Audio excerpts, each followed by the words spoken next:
The Pod Network Entertainment. Ganito kasi yan. Bar Boys and Jacob, ano yung naging pangarap mo nung bata ka? I think Okay. simulan natin sa Bar Boys. Simulan natin kay Omar. Okay. Dati kasi, nung siguro mga kinder, elementary, pangarap ko maging police nun. Tapos, all throughout the years, nag-iiba-iba siya. Nagiging neurosurgeon, nagiging architect. Tapos, napanood ko yung film ni Direk Kip Oybanda na Bar Boys nung 2017.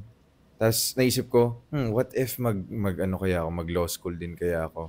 Parang na-inspire din ako maging lawyer.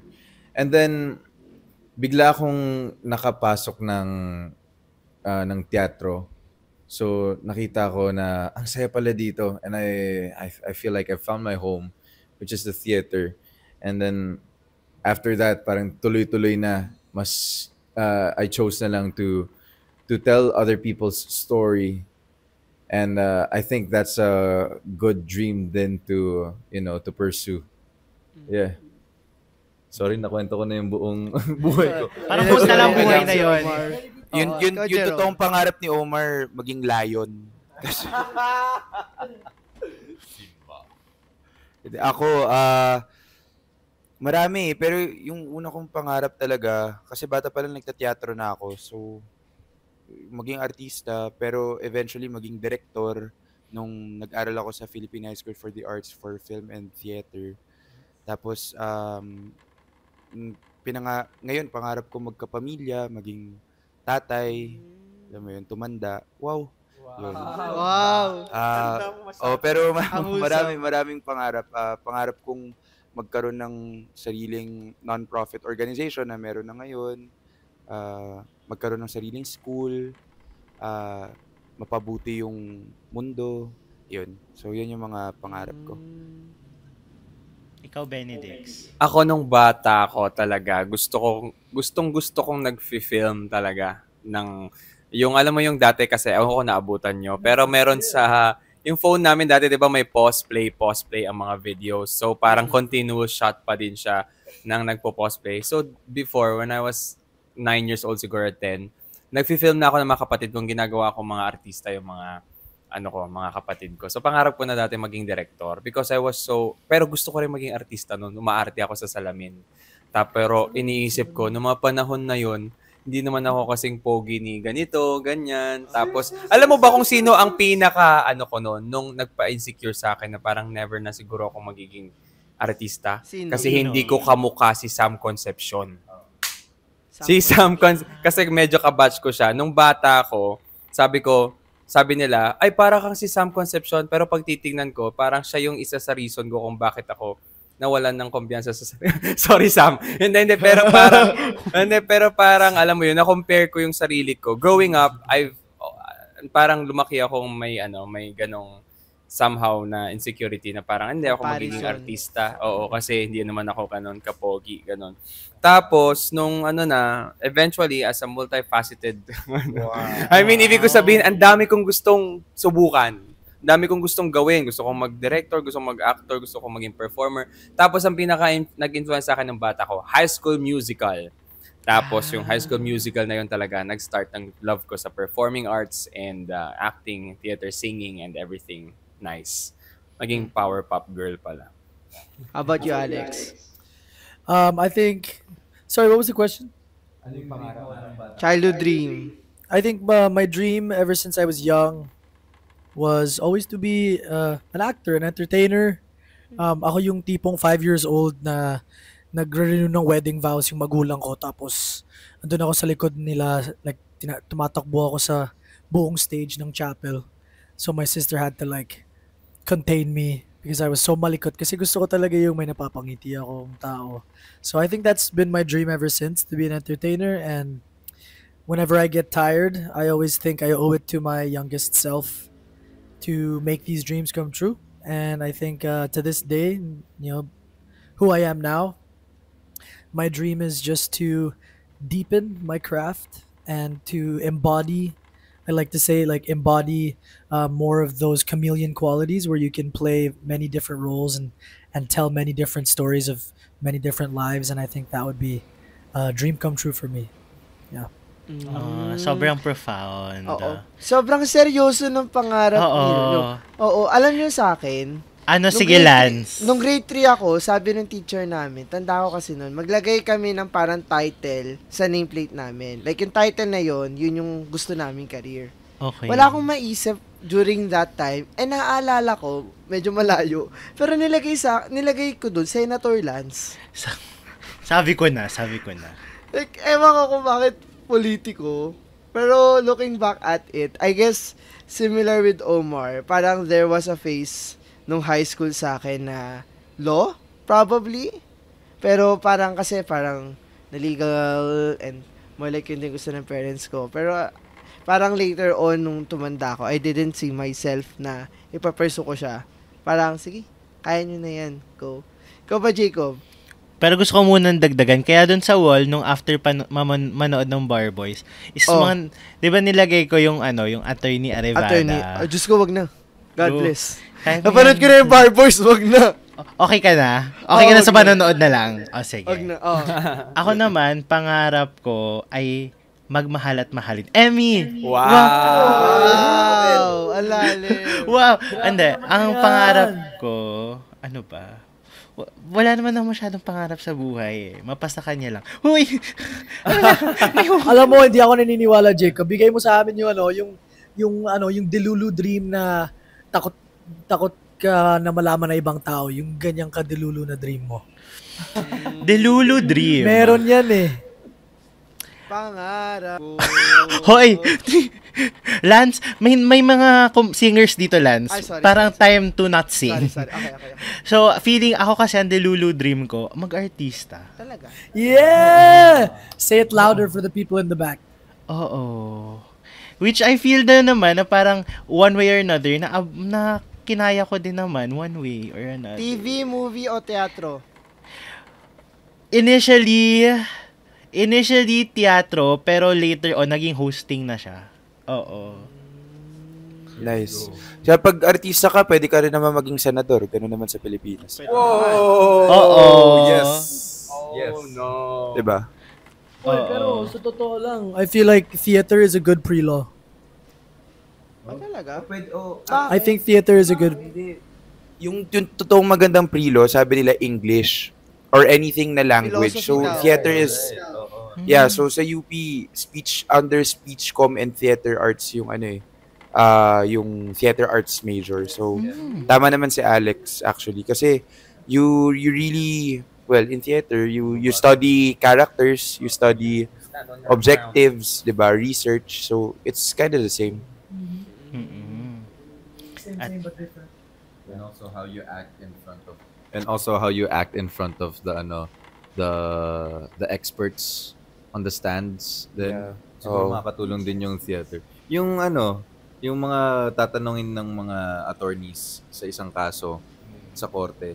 Sabi nga nung pumunta kami sa UP College of Law, parang field trip kami.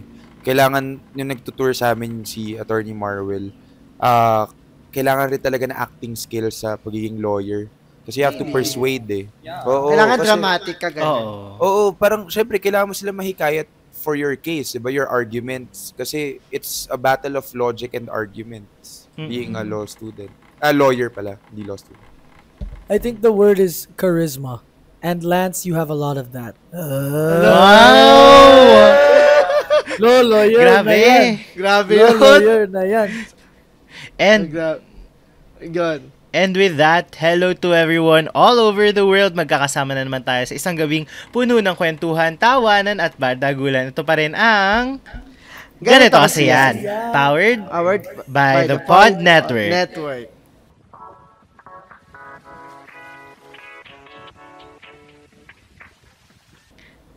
And At makakasama natin ngayong gabi, Jacob. Sino nga ba yan? Pakilala mo na. makakasama natin ngayong gabi ang cast ng musical na Bar Boys, Bar Boys, a new Alex musical. Diaz, Benedict Ramos, Jerome Canlas, at Omar Udin. Hello! Welcome! Ay, bumati naman kayo sa aming mga listeners. Tawag namin sa kanila, Podmates. Podmates. Yes. Hello mga Podmates. Hey, Podmates. I'm Omar, and I play Josh in the Barboys, a new musical. Hello, ako si Jerome Canlas at ginagampanan ko si Turan Garcia. Ako naman po si Benedict Ramos at ginagampanan ko si Eric Vicencio. What's up, Podmates and Alexters na nanonood?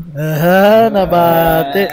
What's up, Podmates and Alexters? My name is Alex and I play Chris Abueva in Barboys, a new musical. Ayun, once again, thank you so much agad, but thank you for visiting here sa ganito kasi yan. And yun nga for context, sa paano namin yung media preview ng Barboys sa new musical. And grabe siya, as in, grabe. Parang, it's a mix ng adulting, friendship, coming of age, law, social justice, lahat na all packed into one musical. At ang tumatak sa amin talaga dito ay yung isa nga sa mga bombungan na kanta. Which is yung title din ng episode na to, May Singilang Pangarap. Since a lot of the youth nowadays, Gen Zs, parang mahirap mangarap sa lagay ng panahon na kaya mo pa bang mangarap? I mean, parang nagiging privilege na siya. Or minsan, mahirap siyang makamit. And you also want to know more about your personal dreams, your takes, and maybe marami din kayong matutunan sa inyo. So, first of all, since kayong apat, mostly nasabi nyo yung acting, directing, which is somehow, yun na din naman kasi yung path nyo ngayon na nandyan na kayo. But parang, paano siya may time ba na nabago pa siya or like lumihis kayo ng direksyon or talagang from the very start since you were kids talagang nakaset na kayo na ito talaga gagawin ko? Alam mo, perfect question yan sa akin kasi ako 3 yung course na pinagdaanan ko. I started na nung college ako, nag-nursing ako, 3 years ako sa nursing sa Baguio. 3 years ako sa nursing and then kasi nung high school ako, gusto ko na talaga yung sa arts industry and all, performing arts, yung pagiging director, actor, or anything na related sa arts talaga. But eventually, nagpalit yung pangarap ko because I was persuaded by my parents din to take up a medical course. And yun nga, yung nursing. Tapos, pinag-nursing ako, pinag-aral ako ng tita ko para mag-nursing. 3 years. Tapos, talagang hindi, sobrang saludo ko sa mga nurses, sa mga nasa medical field. Pero siguro hindi lang talaga dun yung puso ko. Parang wala dun yung puso ko. Like, kahit na nag-nursing ako noon, yung tumatakbo sa isip ko kung paano gumawa ng isang material na ganito, paano ako magra-racket sa ganito. Ang dami kong mga what ifs ng mga panahon na yun. So, eventually, pinilit ko na mag-shift, nag-masscom ako, and then, hindi pa rin na-take for granted ko yung school because I was already a working student back then. Tapos, nag-work ako for 2 years, bumalik ako sa pag-aaral, nag-tourism ako.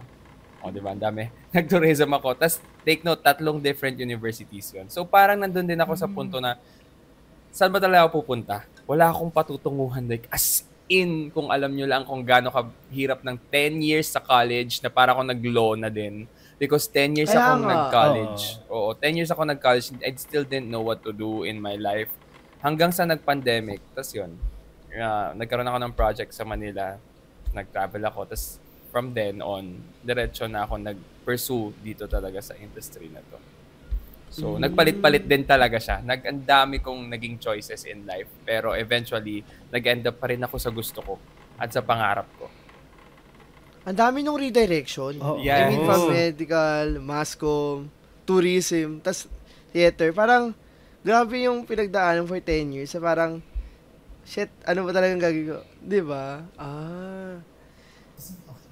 Yung akin naman, as in, parang, napaaga ako magtrabaho. Also because it was my choice then.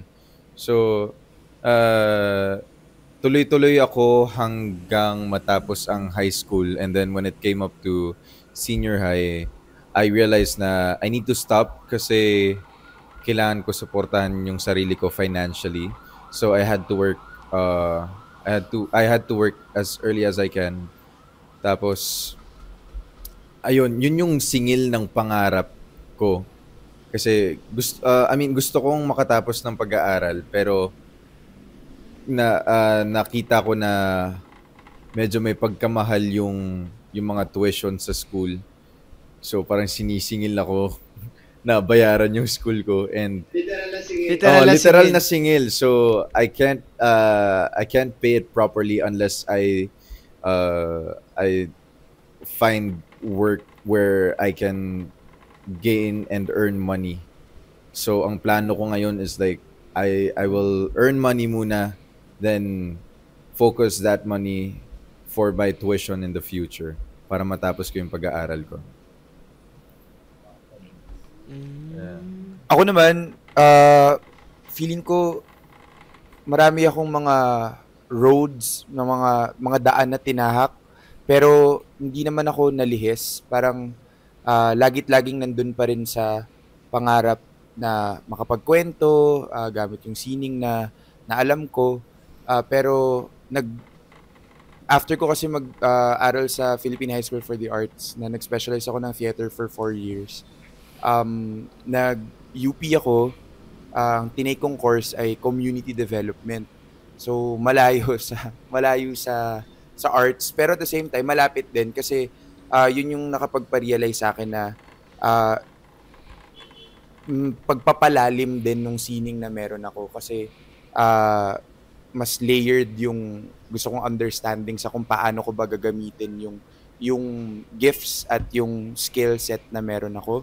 So, yun, dumami lang ng dumami yung mga gusto kong tahakin at yung pangarap ko. So, hindi naman ako parang nalihis or ano, pero nagkaroon lang ako ng mga side quest, parang ganun. So, naging development worker ako. Hanggang ngayon naman, aktivista, cultural worker, while still doing professional theater and film making on the side.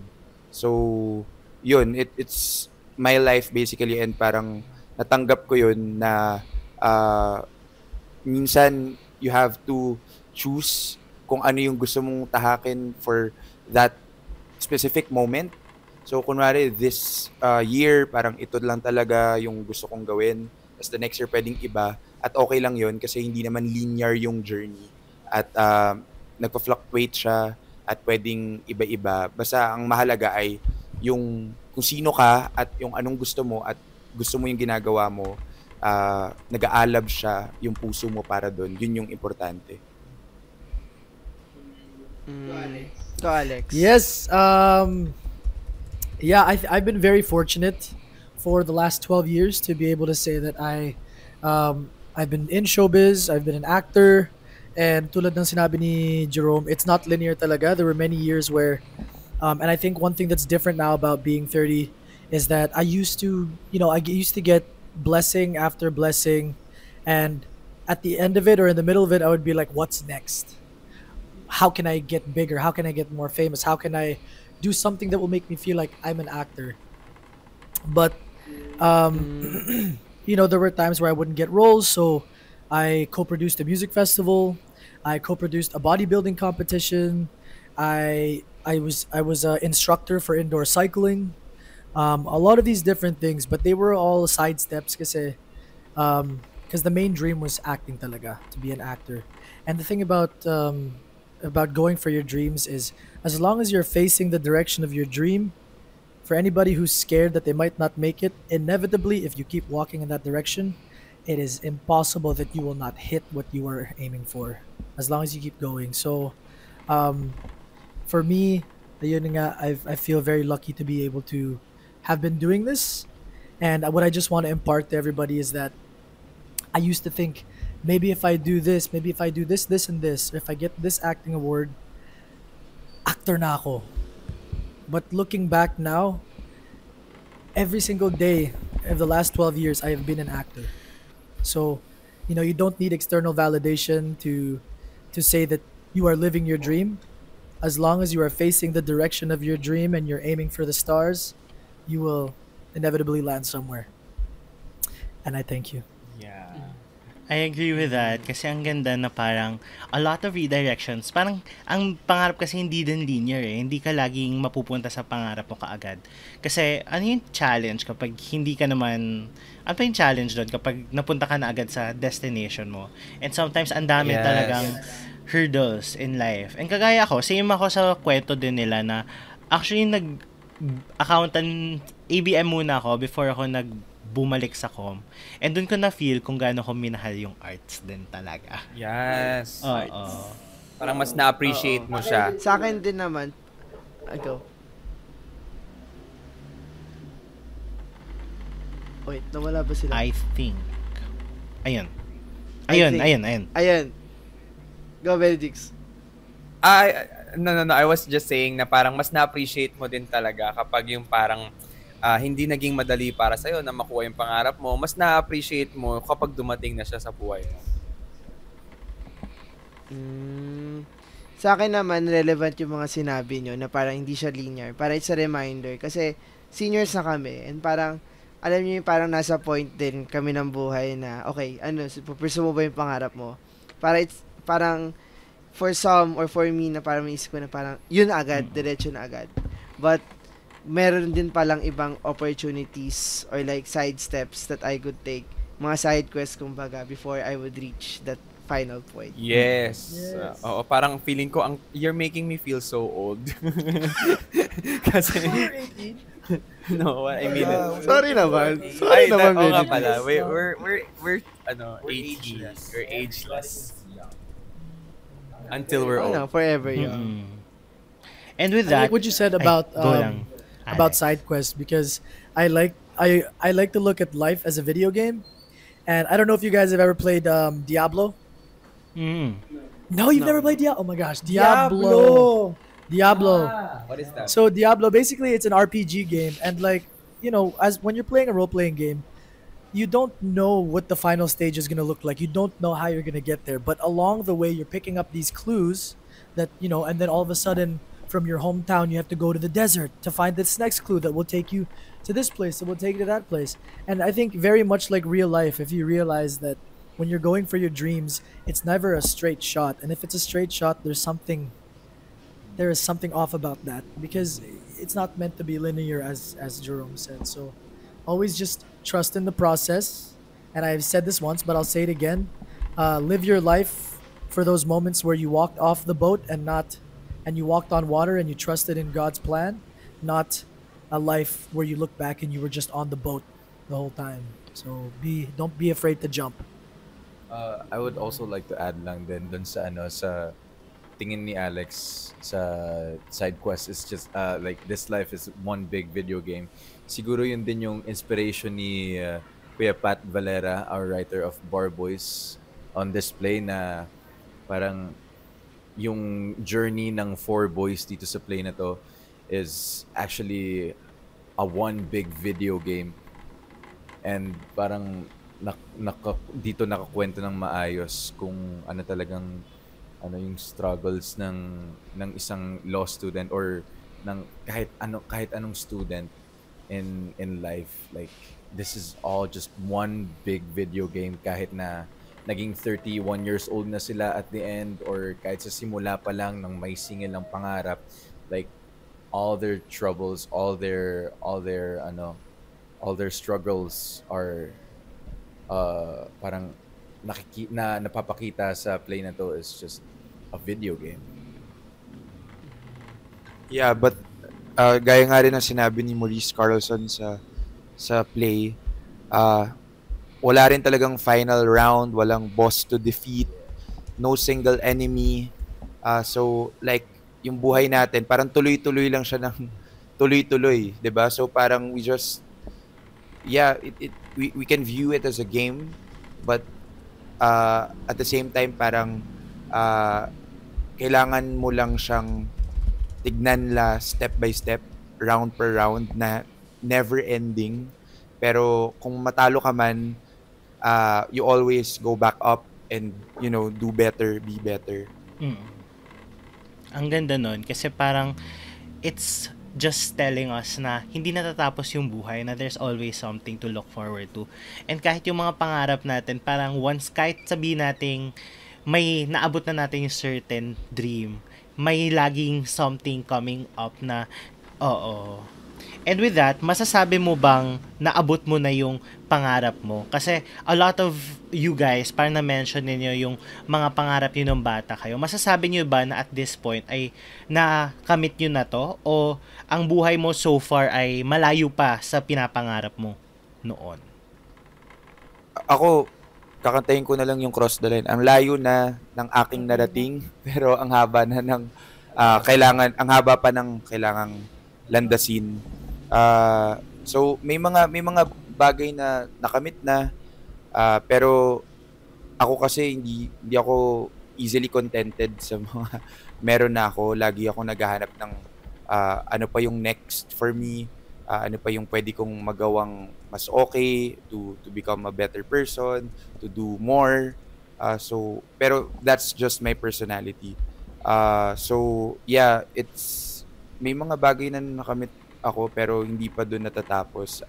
Marami pa akong mga pangarap kong magpunta ng Cannes for a feature film, manalo ng Palme d'Or.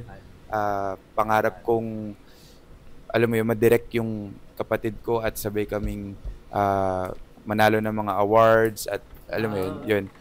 Pero maliban doon, pangarap ko ring ngayon na meron kaming organization na in-establish ng family ko in honor of my late brother, na mas makatulong din sa mga Filipino youth about mental health, our advocacy, and also yung mga social issues na kinakaharap natin hanggang ngayon ng Pilipinas at patuloy na nilalabanan at para hinahanapan ng solusyon. So, yun yung sa akin. Yung sa akin naman, mabilis lang naman. As in like, yung dream ko na makakwento ng ibang tao sa teatro na tupad ko naman na nagagawa ko na siya ngayon. And now I'm just excited on what's going to happen to me in the future. Kasi marami ding taong nagsasabi sa akin na mahaba pa ang buhay ko kasi I'm still, papunta pa lang din ako doon, pero may mga pangarap ako dati na natupad ko na rin ngayon, katulad nga ng sinabi ni Jerome. Pero, yeah, personally, I'm just excited on what's going to happen next. Sorry, dagdag ko lang mabilis. Yung Delulu Dreams na to na sinasabi ko rin, parang nakaka-cringe. Line ko to kay Chris sa play parang napaka-cringe, pero at the same time, parang importante rin siyang masambit o masabi sa universe para ma-manifest siya. So, naniniwala ako doon na kailangan siya i-manifest. Alam mo, totoo yan. Kasi, alam mo, before pandemic pa, hindi ko na talaga inaasahan na mapupunta ako sa industriya. So, like, tinanggap ko na talaga na wala na akong chance na makapasok sa industriya. Dahil bukod doon, wala ako sa Maynila, wala namang project sa Baguio noon or sa Pangasinan or anything like that. Hanggang sa may kumontak lang sa akin na may project nga ganito, ganyan. Pero alam mo, before that, sobrang minanifest ko lahat ng yun. Nagsimula yung theater journey ko sa Ang Huling El Bimbo, na nung napanood ko yung Ang Huling El Bimbo, 5 a.m. ng madaling araw, natapos ko siya, iyak ako ng iyak. Like, I feel so hopeful at the same time. I feel like that was the perfect time to dream. Alam mong ginawa ko? I was just looking at the window, 5 a.m., pausbong ang araw, pagsibol ng araw. Tinaas ko yung kamay ko, at parang unconsciously, pagkataas ko ng kamay ko, lahat ng mga pumapasok sa isip ko, sobrang vivid. Like, mag-aartista ako, magiging director ako, magkakaroon ako ng teatro. Like, maaabot ko lahat ng yon, ganun. Tapos, dire-diretso lang siya sa utak ko. Tapos, amen na lang ako. Parang, tapos, yung window, alam mo yung Baguio window na moist siya. Tapos, ginanyan ko yung kamay ko, tapos ginanyan ko Titanic, tapos lagyan ko ng heart. Yun ang ginawa ko yung ginawa ko, nag-heart ako. Tapos, alakas mga main character. Oo, main character talaga. Ang music tapos, video Yes, tapos, after that, yun nga, nagkatanggap ako ng, a week after, nakatanggap ako ng offer na project sa Manila, and then dire-diretso na. Tapos, nag-audition ako sa Ang Huling El Bimbo. Yun ang first theater ko. Ang Huling El Bimbo na never have I imagined na mapupunta ako sa Ang Huling El Bimbo dahil nakikita ko lang siya, ay mga taga Maynila nanonood niyan, di pa ako nakakapanood ng teatro sa Maynila. As in, nasa probinsyano, wala akong idea sa ganito, ganyan. Tapos nung nag-Ang Huling El Bimbo ako, ay naging understudy ako ni Young Anthony, ni kay Topper Fabregas as principal cast. So, yung experience na yun, talagang isa yun sa hindi ko makakalimutan kasi parang minanifest ko siya. Tapos hanggang sa dire-diretso na kahit pa paano, so grateful na nagkakaroon ako ng puwang sa sarili ko, pinili kong mundo. Yun, ganun. Ano yung tanong ulit? Bakit ako napunta doon?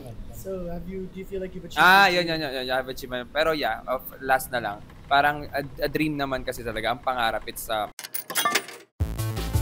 Parents, this is your cheat code to understanding your gamer kid. This is Keri Kita, Guide for Non-Gamer Parents. I'm Ray. And I'm Joey. Hardcore gamers, hardcore parents. Let's learn from each other. Dito, Keri Kita.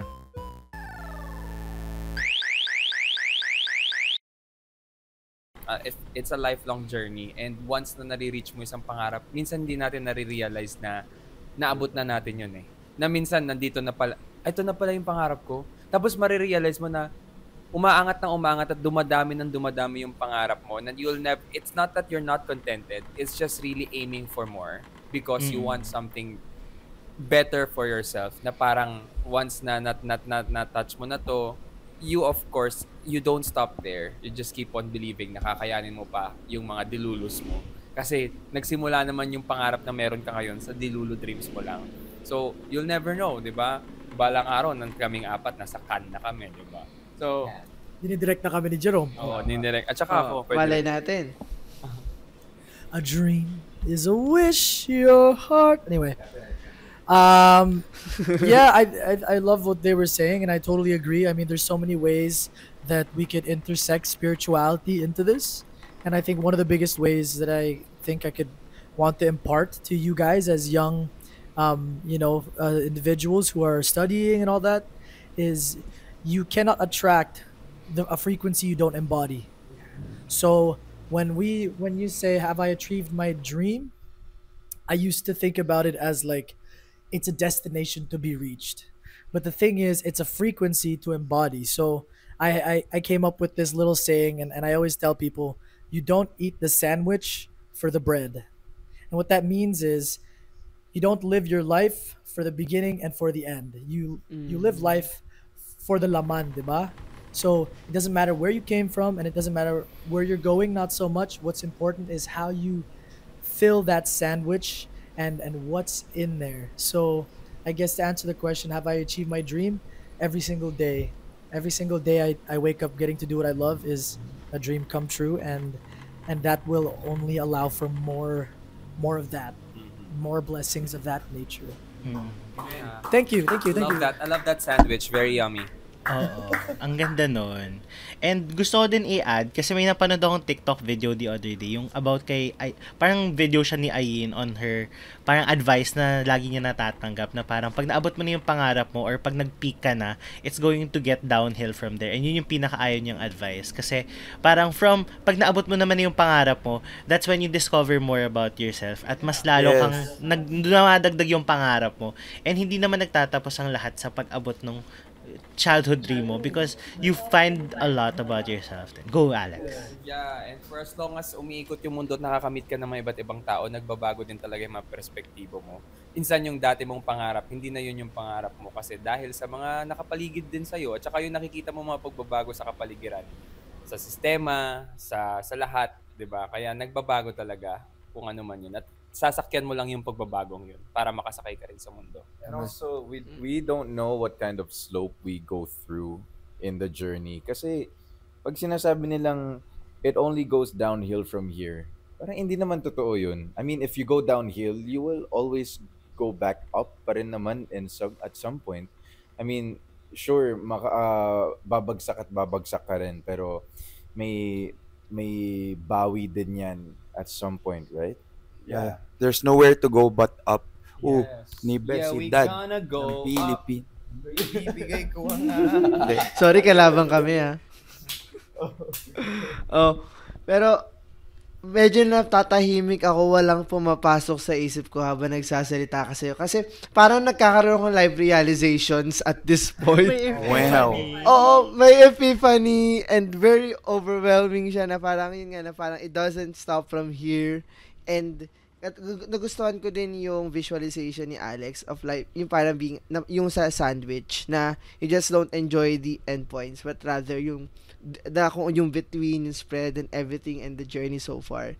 But parang gusto kong mag-delve dun sa sinabi ni Jerome. And siguro yun din yung parang nakita din naman natin sa play na may tinatawag tayong Delulu Dream na parang I remember that yung sa characters nyo, you were very idealist when you were nasa harap kayo ng gate ng Supreme Court noon. And parang in reality, there are times in our lives na parang delulu tayo. Katulad si Jacob, kanina delulu. Na parang we would get to have these dreams and we wouldn't know if they are really realistic. Pero nagpapakadelulu tayo. Siguro question ko is, paano ba mangarap in a sense na how would you strike the balance between being delulu and also being realistic, given nga na sinabi mo din, Benedicts, na nag-iiba-iba mga pangarap dahil sa circumstance, dahil sa kalikasan at sa paligid mo, paano nyo na dideal yung balance nung dalawang ideas na yun? Alam mo, isang simpleng sagot dyan.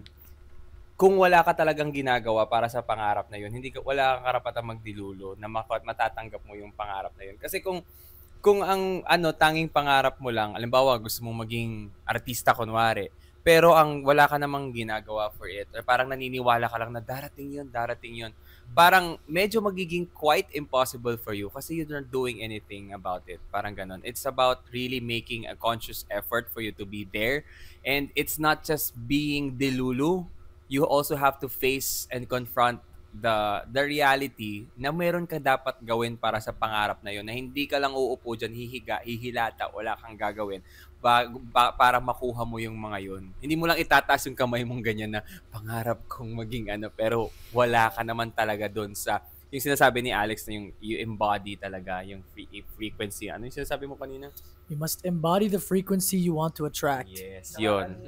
Quote na sinasabi nila dati, nasa Diyos ang awa. Nasa Diyos ang awa, nasa tao ang gawa. Yeah. At nasa gobyerno ang pera. Joke lang. Nasa gobyerno ang confidential funds. Tayong 125 million eh. Pero tama si Benedicts. Pero at the same time, parang ano yung question ulit? Dilulu, paano mo ibabalance yung ako kasi hindi ako naniniwala na hindi maabot yung Delulu Dream. Parang kahit na may mga practical things na money, financial matters, baka hindi mo pa kaya sa panahon ngayon. Pero walang ibang paraan kundi i-confront at i-face yun.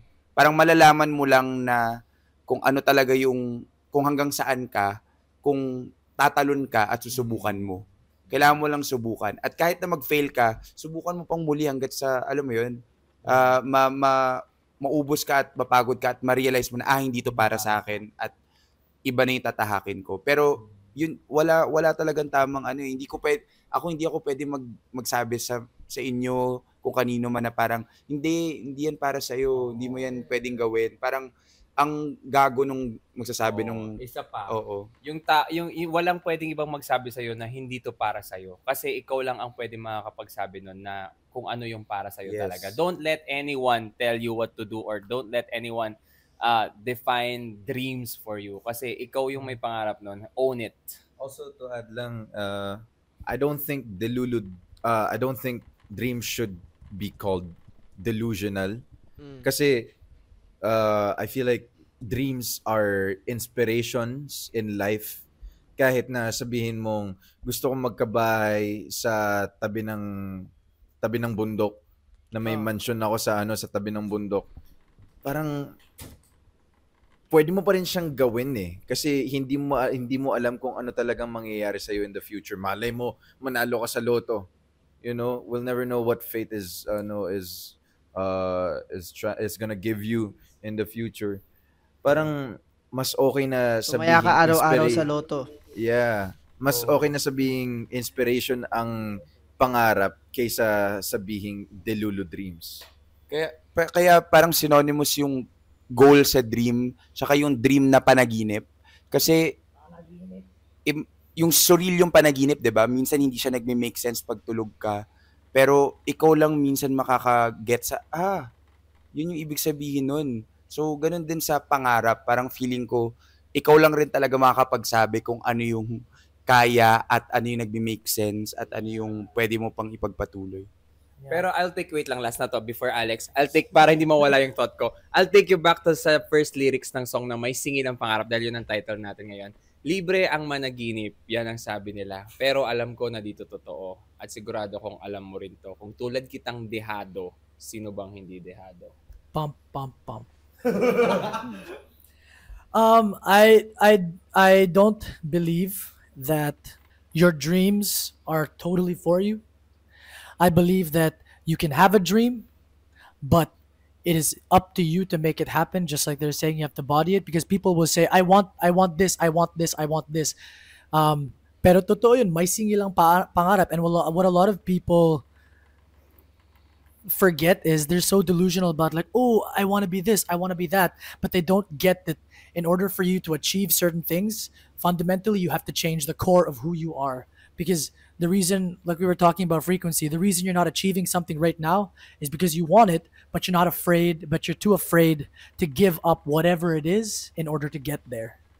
So when they say may singil ang pangarap, let's say you're somebody that wants to have a six-pack, pero hindi mo kayang gumising at 6, or let's say you're somebody who wants to give up drinking, but fundamentally you're not ready to throw away friends that don't serve you. You're not ready to, remove yourself from situations that aren't going to bring you to your dreams.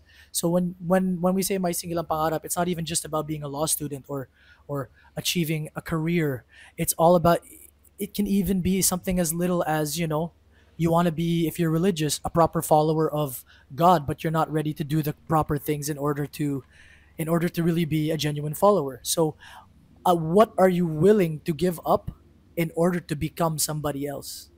Because you can't achieve those dreams if you're the same person. So what was the question? Tama yun. Tama naman. What was the question, sorry?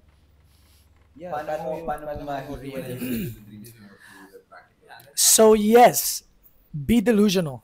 Never find that balance. Don't ever find that balance. But keep your feet on the ground and understand, okay, I want to be this. What do I have to give up so I can continue to be delusional?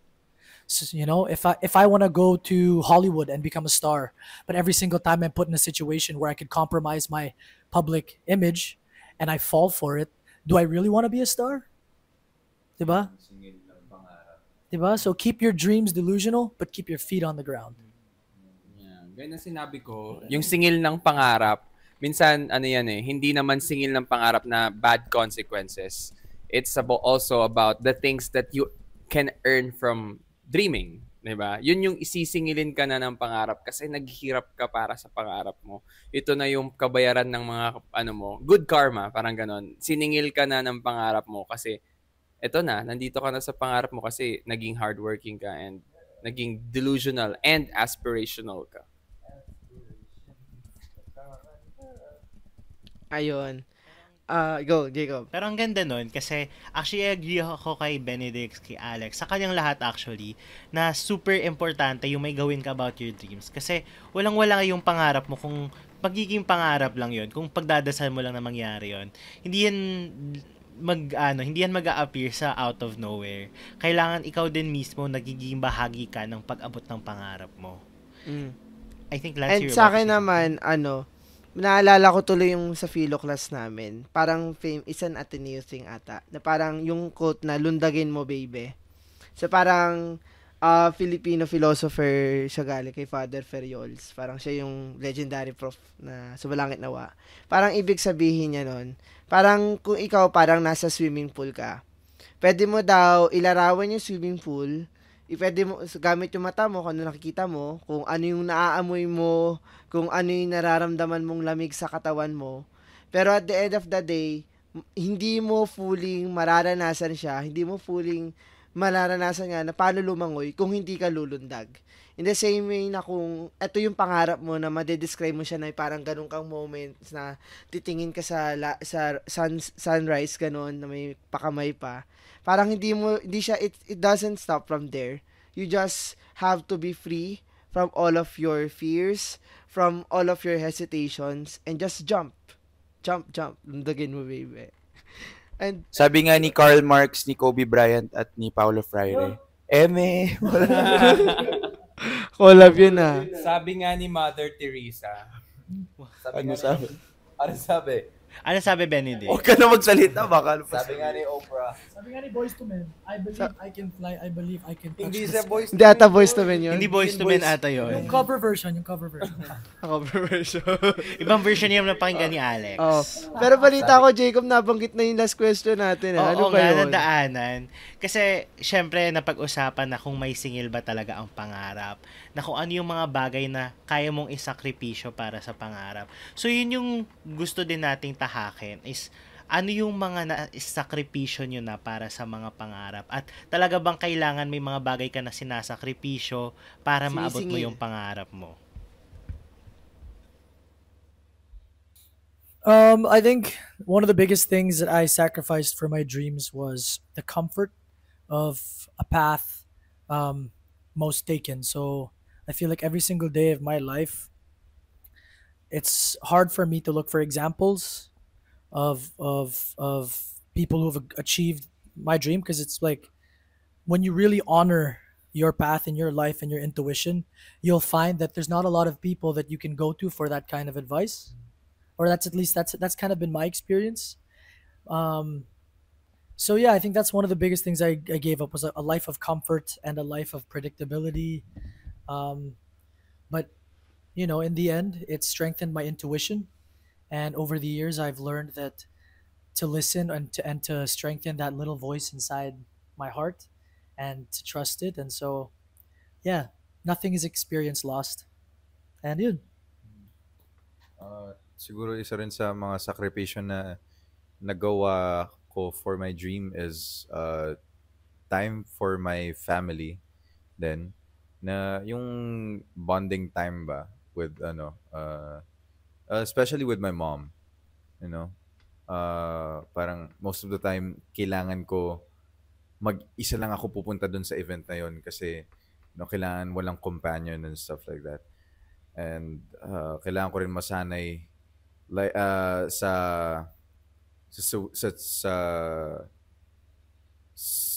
situation na ganun kasi yun yung required sa trabaho. And yun din yung isa sa mahirap na sakripisyo as a kid, of course, na walang magulang sa tabi mo at kailangan mo maging independent para magawa yung trabaho mo ng maayos. Yeah. Ako, I think yung pinaka nagsasum up ng sagot ko ay oras. Oras talaga yung sakripisyo. Oras sa pamilya, sa mga mahal sa buhay. Oras para sa sarili mo, na alagaan yung sarili mo. Tulog, maraming mga sleepless nights. Maraming oras na nakatunganga ka lang, di mo alam kung anong gagawin mo. So, oras yung pinaka-commodity na naiisip ko na sinakripisyo ko. At yun, pero parang yun yung buhay di ba? Parang kailangan mo lang pahalagahan yung moment now dahil alam mo at sobrang sure ka na gusto mo tong kinabukasan para sa'yo. So, para sa akin, worth it naman yung oras. Sa akin dahil nabanggit na yung mga oras at saka yung mga yan, iba pang mga bagay na sakripisyo. Siguro sa akin also, sacrificing is also about letting go of people whom you love pero don't really support you and your dreams. Parang sakripisyo din siya para sa akin dahil kahit gaano mo kamahal ang isang tao, kung hindi na siya nakakatulong para sa pangarap mo or hindi niya sinusuportahan yung mga gusto mo para sa sarili mo, I don't think ito yung mga taong dapat na nakapalibot sa'yo. Kasi if naniniwala sila sa'yo at minamahal ka din nila, susuportahan nila yung journey mo. Kasi gaya ng pagsuporta mo sa journey nila. Parang, that's also sacrifice for me kasi as for me, I've lost so many friends because of the fact that I am choosing me more than anyone. Then I'm choosing my own path more than joining their pack. Parang hindi ako nagpadala sa pressure ng barkada or ng tropa just because I have a different dream doesn't mean I'm being I'm being selfish. Because having your own dream is not selfishness. It's just about loving yourself and choosing yourself wise enough to know that you can achieve it nang hindi mo kinakailangan ng suporta ng hindi naman sumusuporta talaga sa yung genuinely. Alam mo yun? That's also sacrifice for me kasi mahal mo yung mga taong yun eh. Like, nagiging parte sila ng ano mo, even family, friends, or what. Pag hindi na siya nakakatulong sa kung ano talaga yung gusto mo, sometimes masakit talaga yan para sa'yo. Lalo na nasa sitwasyon na nandito ako sa field na hindi lahat naiintindihan kung ano yung ginagawa namin. You just really have to choose your people. You have to be with people who choose you. Ayun. Sa akin naman, ang very, very insightful ng mga sinabi nyo. But siguro sa akin, siguro kasi wala pa ako sa point na, let's say, nakuha ko na yung pangarap ko. But siguro yung singil sa akin nung college, parang oras din talaga eh. Oras sa sarili mo, na wala ka ng pahinga, yung tipong alas 11 ka na kakain ng dinner, or minsan di ka nakakain at all. Oras sa pamilya mo, oras sa kaibigan mo na hindi mo na sila makakasama kasi kailangan mong gawin to isang requirement na to. Or yung pursue nga din sa opportunity, kagaya nga sinabi mo, Benedix, na baka yung mga taong hindi naman kayo aligned, na parang alam mong iba ka sa gusto nilang matake, baka nasasakripisyo mo rin sila in the process. But at the end of the day, parang nandun din na kahit singilin ka, makikita mo na malayo na yung narating mo. Kahit sabihin mong marami ka na rin na sakripisyo. At alam mo na, it doesn't end from there. Kagaya rin ng sinabi nyo na patuloy at patuloy lang yan. May sisingil at sisingil din sa'yo. Pero kung at the end of the day, magpapursige ka lang, kapatuloy ka lang, tulad din sinabi nyo, mamamanifest nyo din. Makakuha nyo din kung anong gusto nyo. And you only have one life. Guys, mga podcast mates, you have one life. Nobody can escape death. You might as well make it the most exciting life that you can. Every single time. Amen. Good night. Ikaw ba, Jacob? Ako, to be where I am today, ang dami ko ding sinakripisyo. Actually, pinaka talaga yung oras. Kasi, actually, parehas kami ni Lance na parehas na namin sinasabi talaga sa isa't isa.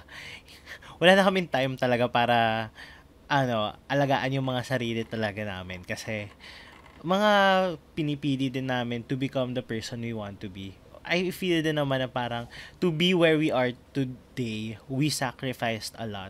We sacrificed time with friends, we sacrificed time with different kinds of possibilities, opportunities. We passed on different stuff.